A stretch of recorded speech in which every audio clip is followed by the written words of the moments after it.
G'day guys, Steve Morgan here from Australian Bass Tournaments. Getting ready for another season on tour. And through this year, through 2018, we've been able to take some of our great sponsors' products and test them on the road. And when Michael Starkey from Frogley's Offshore came to us and said, we want you to do some stuff on the atomic cranks, these little atomic crankbaits, I thought that is the easiest assignment in the whole world. I've been involved, I suppose, in seeing this lure grow up from a prototype to an effective bream lure to a grand final winning lure to a staple in people's tackle box over the last, what was it, probably 13 or 14 years. I remember first seeing Michael Starkey and my brother Tim, the BREAM Morgan, sitting around a table, probably drinking rum at Taree at an event in northern New South Wales, discussing whether these prototype baits that Michael had brought back from some far-flung part of the world would actually catch a bream. Of course, Tim's like, yeah, no worries, Michael, I can catch them on that. I'm like, rubbish, they're too fat. Bream aren't going to eat those fat cranks. I really like my thin, slim, shad-shaped crankbaits. Well, how wrong was I? In that event, I remember Tim went out and caught a limit on a really difficult day and did well in the event. I threw my little slim ones and didn't do really well at all. So that was a real wake-up call for me, that these little fat crankbaits that displace a fair bit of water, they have a very subtle sound to them. Because they're not a tungsten ball or anything like that. They're just a little, like a copper ball. They're really appealing to bream, and especially on the east coast of Australia, the yellowfin bream. Now, there's a few models available. Originally, there was a wake bait, a really shallow bid one that was used in the surface, which I think is discontinued now. But the two real popular ones nowadays are this 45-degree ankle bib, an atomic cranks mid, and this one here, the atomic crank, the deep, with the big bib on the front. Now, obviously, the difference between those two is the fact that this one goes only about a foot to a foot and a half deep. This one here goes over double that, the deep one. Both of them are really effective bream lures, but it's in different situations that they work well. Very broadly, shallow rocky, shallow weedy water, this mid crank is the one to go to.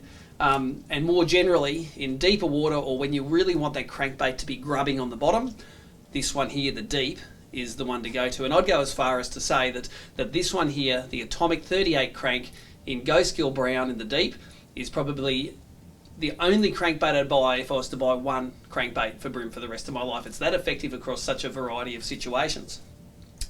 Now, I suppose my history for that, is a little bit tainted, because I managed to win the grand final in 2009 in Sydney Harbour by crankbaiting this crankbait along a bridge, and that's just one of the ways that you can use them.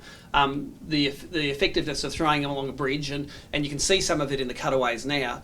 You throw it right up against the current and bring it down with the current as close as you can to those bridge pylons, and it works on virtually every bridge that has current on the east coast of Australia. Bring it along, with any luck, bang it into the pylon on the way through with a nice slow constant retrieve, and those bream will jump on. More broadly though, you don't have to be in that specific bridge situation to use this crankbait. Bream really do like broken weed and sand bottoms, and they like rocky bottoms, and to a smaller extent they like sitting in wooded snags, and this lure you can fish all of those situations in. Do a lot of seminars for bream fishing, and people ask, what's the key to catching bream on lures? Well, with a crankbait, it's to fish it in water that's shallow enough for this lure to hit the bottom, and then for you to hit that bottom while the lure's kicking along slowly as often as possible. That lure deflecting and bouncing off things seems to be a real trigger to get bream to bite.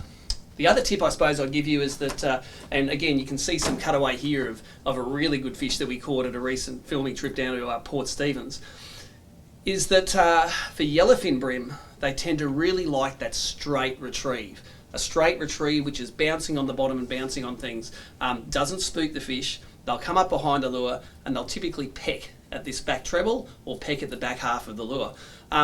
When you get a bite, for a real predatory fish, the instinct might be to jerk and give that lure a whole lot more action. You don't need to do that with these little hard bodies for bream. When you get a bite, you just keep on winding. If the fish doesn't hook up, it'll keep on coming back and plucking at it until it does hook up. So it's a real, there's a saying in bream fishing, like wind them on. You just keep winding until that rod bends over and the fish is hooked, and they'll often hook themselves on these little crankbaits here.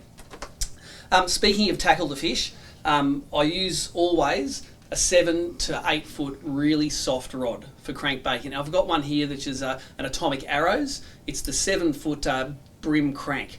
So it's built exactly for fishing this lure. It's like the rod which is built for fishing this lure. It's really soft. It's very forgiving of the 2, 3 and 4 pound straight through fluorocarbon that I normally fish for bream, and it fits one of the little 1 to 2,000 size reels on perfectly. This one here is a 10-year-old Daiwa Gekkoben, which has caught thousands of fish over the years. Slow retrieve, does the job really, really well. The good thing about these Arrows crankbait rods is they only cost a recommended retail price of $129 in any of the tackle shops that stock them. And that's a really good entry point for a great crankbaiting rod that's going to catch you bream on this crankbait in any part of Australia that's got bream. I suppose the other retrieve that we need to talk about is the shallow water crank retrieve. So this mids works just as well for me over shallow weedy water where there's 1 foot to 1.5 foot of water over the top of weed, or in shallow rocky water where that lure just needs to clip on the rocks as it goes across. And both of those times where the lure hits that structure forms that trigger point where the bream can jump onto it. So if I was putting together a box of lures for bream, I'd use this for the shallow water, this for the deeper or the rockier water, and away I go. I've covered all my bream crankbaits needs with a couple of lures. A couple of tuning tips for these lures. They don't always come out of the box so that they track straight. Like some lures, you need to tune them a little bit. Really easy way to do that is with a small pair of pliers. If the lure's tracking to one side, you tweak that nose of the lure the way you want it to go. So if it's swimming out this way and you want it to go back this way, that's the way you pull the nose. And you just give it a tiniest of tweak, run it through the water again. It should run straight through without going up one side or the other. Alternatively, if you want to be really clever, you can tune your lures so one swims this way, one swims that way, and you can use 2 different rods to hit those bridge pylons as you come through. The other tweak that I do, and especially if I'm fishing for bream in places where I'm likely to catch a really big bream, is I'm going to take these the small factory trebles off, which are fine for normal size fish, and I'll replace those with either a wide gap gamakatsu or a wide gap decoy treble. Now what that does is it just gives that little bit of a larger footprint where the bream, when they hit that, slide off, it just gives them a little bit more of a bite in a fish's mouth. So if you're catching big fish, instead of having a couple of mils of lip, you sometimes have that treble in the fish's mouth, and it helps you pull a little bit harder on it. And when you have a session when you catch a lot of fish, say 20, 30 fish a session, those bigger, wider trebles seem to be a little bit more robust than the factory trebles, even though the factory ones are chemically sharpened and fairly fit for purpose.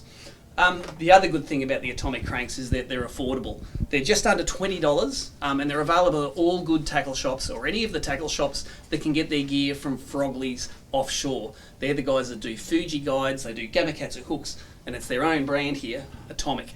So atomiclures.com.au is the website. If you haven't got it in your box and you want to catch some bream on lures, grab yourself the crank. Remember my favourite, it's the deep here, the Deep 38, Atomic crank in Ghost Gill Brown. You got my recommendation that this will catch you a lot of bream.